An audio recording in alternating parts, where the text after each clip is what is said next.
All right, I think another name that is interesting, man, is Carson Wentz. Oh, yep, You know he was going to come up. yep.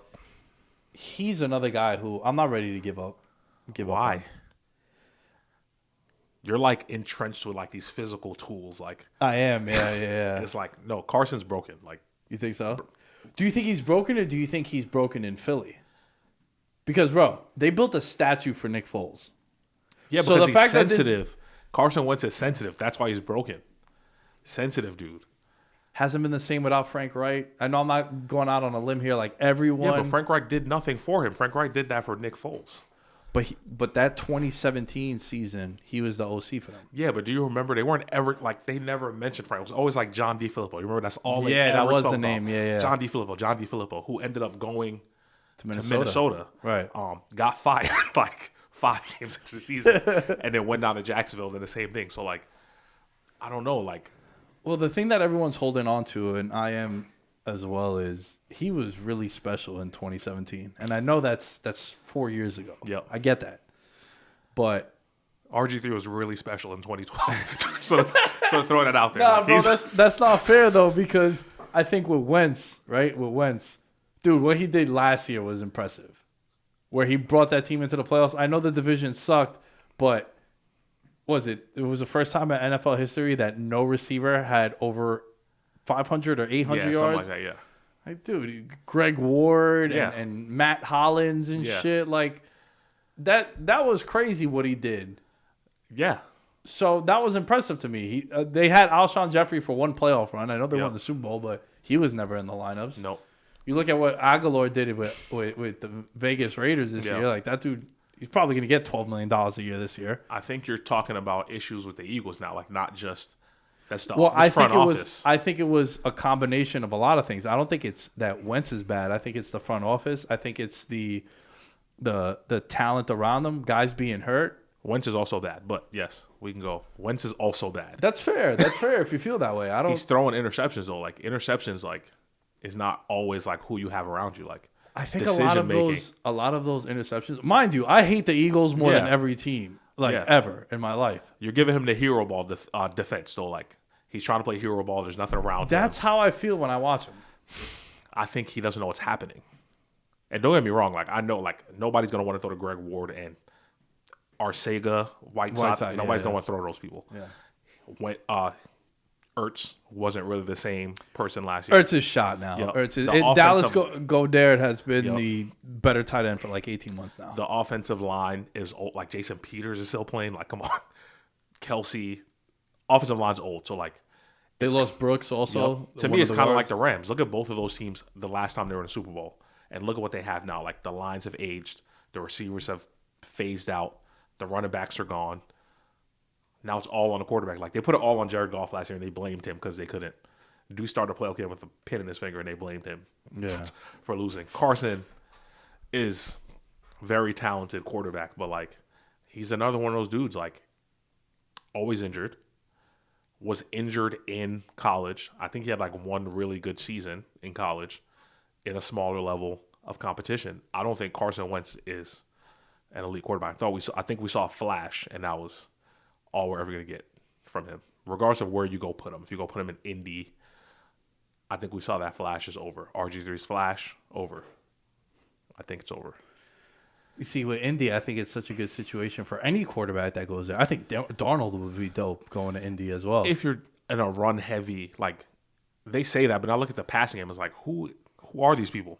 Right. It's like Well, T.Y. Pittman is dope. Pittman is dope. I wanted the Jets to draft him, Yeah. and they didn't draft him. But T.Y. Hilton, T.Y. Hilton's probably not going to re-sign with he's them. probably shot anyway. Yeah, Paris Look at Campbell's. I been haven't hurt. seen him in the. Yeah, I know. Look at the playoff game, the last drive. Rivers is throwing to like Dontrell Inman and Pasquale or whoever he's Yeah, like. It's like, Pascal, come on. yeah. Like, come on. So I don't know. I think Carson is shot, but I'm sure some other team who is always like, I'm smarter than you, is gonna go and take him in and do something like. Who would you rather take a stab on, Darnold or Wentz? Depending on the situation, probably Darnold. Honestly, I'd probably take, of them, all the quarterbacks in the carousel, probably Jameis Winston over any one of them. I'd probably take the stab. on him. Well, I think he becomes a quarterback in New Orleans. I don't know. There's no way they could look at what Taysom Hill did this year and the spot starts that he had. And Why didn't they start Jameis, though? I think because they paid Taysom Hill what they paid him. There's that thing in the organizations also that they do. Yeah, but Taysom literally lost you the first seed in the playoffs. Yeah. He lost you the number 1 seed because he went and lost to Jalen Hurts. Yeah. In a game, and then he lost you that seed. I could see him staying in New Orleans, Jameis, but I think Jameis' price tag is going to be. I think he could get like a Teddy Bridgewater type deal someplace else. 3 years, 22 Yep. per I think year. like if Jameis was in, I don't know what kind of teams. I think if Jameis was in San Fran, he's probably a better option than Jimmy G or, those type of places. I think James probably an upgrade from Derek Carr and You know what? Vegas. You know what team I think I would be looking to make a move if I was them? The Broncos. You're talking to a Drew Lock fan here, so you can't. Oh, yeah, Talking to a Drew that's Lock. true. Don't get me wrong though, like he didn't play well last year. But what is Vic Fangio? Vic Fangio, I think, is my problem in Denver. Like honestly, like I think he's gonna be gone. Well, there's a lot of coaches in the NFL that I just think are tremendous coordinators. Yeah, but they don't got the charisma to be a head coach. Yeah, Vic. He's one of them. Rex Ryan. I feel that way about Salah too. I don't know yet. Well, we'll see. I don't know yet. I think we'll see. I felt that way about Pat Shermer. I could too. see him falling into that. Like he's so energetic for defense and like can have you run through a wall for one side of the ball. Like how does he manage the team? You know what I mean? Because like Rex Ryan, great defensive mind, can't manage a team. I think Todd Bowles is in that same boat of like defense, hammer it out. Can I manage the team? Can I manage 53 personalities? All that kind of stuff. Like Bruce Arians, like do you think Bruce Arians is like a top something coach?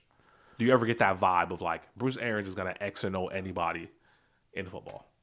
No. Or he's going to outcoach someone? No, I always saw Bruce Arians, even the time when he was like his claim to fame was kind of him just stepping in for Chuck Pagano. Yeah. Right. And then what he did with Andrew Luck that first year, and then but don't forget Peyton Manning too. He was Peyton Manning's.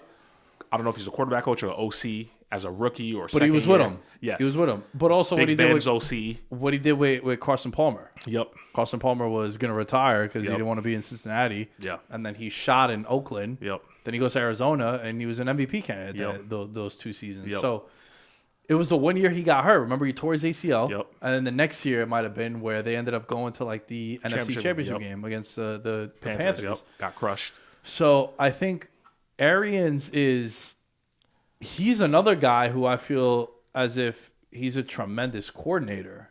Like if he's your offensive coordinator.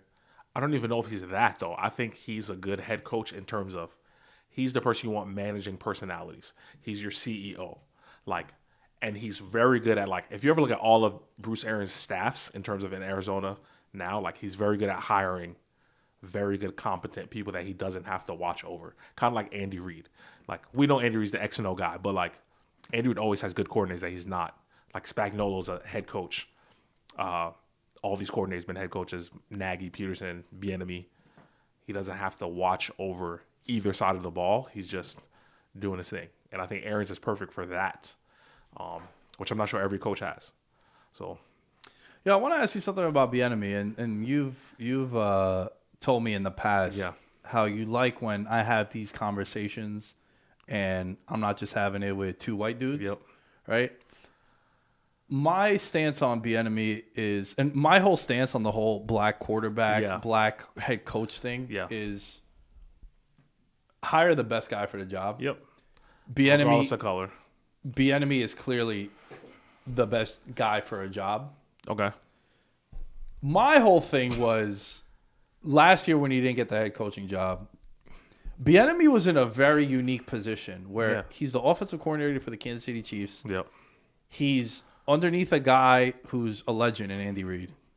He's coaching a future Hall of Famer. Yeah. His stock is never going to decrease. He's not one of these coordinators that's going to have that one season where, oh my God, Joe Brady in Carolina, right? See, I disagree. I think his stock can't increase. I think his stock can only decrease because like everything they don't do is going to be attributed to him. So like, you don't think they're talking about him scoring 9 points yesterday, even though it's not really on him? Like, he's won a Super Bowl. He has Mahomes that won an MVP. Everything he does from here on Can only get can worse. only decrease I haven't thought about that. his That's value tremendous. in terms of what they think. Because like every excuse they give you is like, he's never called plays. Okay, well, neither did Matt Nagy. Neither did Doug Peterson. But somehow they're able to go get a head coaching job. Then they hit him with the running back thing. It's like, he's a running back. Like, we've really, truly never seen a running back go to offensive coordinator in the NFL. It doesn't happen. It's always a quarterback-driven receiver coaching. Like, you don't get running backs. Why is that? Do we know what the... I know that people just think running backs aren't as smart. They don't have the responsibility in terms of a quarterback, like a grasp on offense. But clearly, he's been coaching for 20 years, so I know he has that. So that, like I said, it's just another excuse they throw out there for that. Just look at like Deuce Staley. Like, why hasn't he had an opportunity? Deuce Staley's been coaching for... He got out the league. Yeah, so like 2006. Yeah. He's also been like an associate head coach for like 10 years. So it's like if his coach ever got hurt or stuff, he would be the one to step in. Never even got one interview. And then the Eagles had like 5 different head coaches. And they just hired this dude. I don't know Nick Sirianni is like not disrespecting him, but I don't know who the dude is. Yeah. They hired him over a dude who's been in your organization as an associate head coach. But he's a running back, so. But I don't know. The Eric Bieniemy thing is crazy. I joke a lot because I got a lot of friends that like love Eric Bieniemy. So I joke a lot, just like, you really want to hire this dude? Like, he just scored 9 points. Like, do you really want? But I think something's happening. But I also think Eric Bieniemy has his choices. Like, do you want to take the Lions job as Eric Bieniemy? Do you want to leave Mahomes to go coach the Lions? Do you want to go coach Houston when you don't know if Deshaun Watson's even going to be there? Do you want to go to Atlanta in a rebuild? Like, I think he can wait. And obviously with Andy Reid being there, it's like, hey, listen, like, you probably don't want to go. Did he probably want the LA job? Probably. But, like, do you want to play Patrick Mahomes 10 years for the next 10 years? But Yeah. also as a black coach, you always have to understand your first job is probably your last one. So, like, you're either going to retire out of that job or you're going to get fired. And it's probably going to be your last head coaching job. So, like, I can't think of a black head coach that's gotten, like, a second. Well, who just got hired? I don't know if black head coach in the NFL lately who's gotten, like, a second job. Yeah, like, I've never Adam thought of Gase that. got fired. Yeah, I've got hired, like, the next day. I've never thought of that, but you're right. Like, I'm trying to think, like, off the top of my head, Todd Bowles became a defensive coordinator. Yep. Tomlin is still there. Thomas Hiller, he's great. Marvin Lewis left Cincinnati. He was probably in Cincinnati too long. But Yeah. But Tomlin's going to get a job the next day. If he gets fired from Pittsburgh, he's getting a job next. He's Well, built didn't up Hugh that. Jackson get a second job? Hugh Jackson was the interim, though, in Oakland. So yes. it wasn't really his job. Yes. And then look at the job he had to take. The absolute worst fucking job in sports 4 years ago. It's Cleveland Browns. He's never going to get another head coaching job unless he goes to the college ranks. You look at this dude that David Culley, who they just hired for Houston. He's 65 years old. He's been coaching for like 30 years and never got a head coaching job. Leslie Frazier now with Buffalo. He's in another Buffalo. guy. Probably never going to get another job. This dude doesn't even know if his quarterback's going to be there. But he took the job. He's like, I'm getting offered a head coach job. Like, they're so rare. Am I going to get it again? But then, like I said, you look at Adam Gase. Did nothing in Miami. Hired like the next week for another head coaching job. You look at Cliff Kingsbury, who's had no experience in the NFL, losing record in college, hired by the Arizona Cardinals. Just look like a bunch of these dudes, just like they've done nothing in the NFL, and they got hired. Like, no disrespect to Urban Meyer, but it's like he's done nothing on the NFL level. Bring him on up. So It's always weird with the college guys coming into the pros because they have all that cachet from being like a staple in college. But a lot of them have NFL experience, like Matt Rule, coaching the NFL, like Doug Marrone, coaching the NFL before he went to Syracuse. What's the other dude? Pete Carroll obviously was in the NFL. So a lot of them have that NFL. Obviously, Nick Saban was on the Browns, had that NFL experience. But, like, Cliff Kingsbury, like, come on. And then you let him, because Steve Wilkes, don't forget, he was the black head coach. Yeah. One season, you drafted Josh Rosen. You didn't like the Josh Rosen, so you let Kingsbury come in and then draft a new quarterback. Like, why is the GM still there? Like, if your head coach sucked in 1 year, you drafted a quarterback in the top 10, he didn't work out. Like, how is your GM still there to hire a new coach? And I'm just like, that doesn't even make any fucking sense to me with the whole thing. And then you give, like, Kingsbury all this power to draft a new quarterback when you just spent a first-round pick on a quarterback. Like, you traded up to get Josh Rosen. Then you got him to trade out. And then your GM is still there making those decisions. So it's a lot of things happening with the Eric B thing. I think he'll get a job. I think he's being choosy. He wants the right job. He might be waiting out Andy Reid. Who knows? Who knows? I think he'll get a job, though. I kind of put this idea in my head that the Chiefs were going to win the Super Bowl. Reid was going to retire, and then Bieniemy was going to step in. Yeah, and he'll do that. And, like, and this is the How thing. old is Bieniemy? Do we know? He's in the 50s, 51. 50s. But this is the crazy part. Like, Mike Kafka is, like, the quarterback coach on the Chiefs. He's the next guy in line. Watch him possibly get a job before Eric Bieniemy, because you're going to say, oh, he's so intimate with Patrick Mahomes. Like, they're just going to completely That's the glue guy. Yeah. That's the guy who he goes he's to. in his ear you can every see day. that already. They're going to completely skip over Bieniemy, because that's what, like, now they're doing, like, Brandon, what's the dude from the Rams that just got the LA job? Staley, right? The dude was, like, a linebackers coach in, like, 2018. Yeah. Like, dudes like Vic Fangio, who had to be, like, a coordinator for, like, fucking 50 years just to get a chance. Like, these dudes are, like, getting jobs at fucking 38 years old with no experience as a head coach.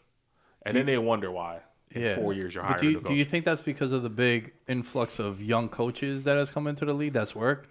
LaFleur, Shanahan. There's always been young coaches in the NFL. Like, there's always been young coaches in the NFL. But I feel like this go round, there's been a lot more of guys in their 30s getting jobs, and it working right away. Yeah. But who's worked other than McVay and Shanahan? I think LaFleur has worked. I know he got Rodgers, but, bro, they've been to the NFC title game back-to-back years. It's worked. To that point, yes. It's working. You know what I mean? But, like, McCarthy got them to a Super Bowl and championship games. Like, you didn't bring him in to get you to the same place. You brought him in to get you over the hump. And they haven't gotten there yet. So, like, even with Kyle Shanahan, like, yeah, the Niners were not good, but, like, he also just blew a Super Bowl in Atlanta and then came and blew a Super Bowl last year. Like, they had, like, a 13-point lead with 7 minutes left. He blew a Super Bowl. Yeah. McVay didn't. Obviously, you wouldn't say blew a Super Bowl, but, like, you got to Super Bowl and you lost to Belichick. So, like, you're playing, like, you're not hiring a coach to get you to the Super Bowl. Yo, you think Brady got some crazy Zen powers that just shuts down opposing offenses just by being there? No. Think about it, bro. Like the Rams, that Rams team was a wild-ass offense. They couldn't do nothing against the Patriots. Yeah, because Belichick got on that ass. And then what happened yesterday in the Super Bowl? Like, Chiefs' best offense ever and shit, and then just... Me and my boy had an argument about Bowles and Spagnuolo of, like, who's a better DC. And I was just like... Spagnuolo had to talk about the Great Escape. That was Spagnuolo's best game he's ever coached. He's won that Super Bowl. He wasn't there when the Giants second. I don't know who the DC was. Perry Fuel. So he wasn't there with the second one. He had Mahomes last year. So it's just like, outside of those 3 games, like what has Spagnuolo ever given you? Yeah, he became like the Rams coach for a little bit. Rams coach got fired. Yeah. Went to the Saints in 2012. Literally the worst defense in NFL history. like the worst. I think they gave up like 5,000 yards that season. Worst. And I was like, Todd Bowles has always had a track record of good defenses. Like, even when he was on the Jets, good defenses. Was in Arizona when they went to the championship game. Good defenses. So it's not surprising that he put together that type of game plan, because if you watch that first game they played, the second half, I think the Chiefs scored 3 points in the second half, because I think it was 28-14 or something at halftime. Like, it ended up being like 31-27. So, like, I think that second half of that game, he got his blueprint going, and then, yeah.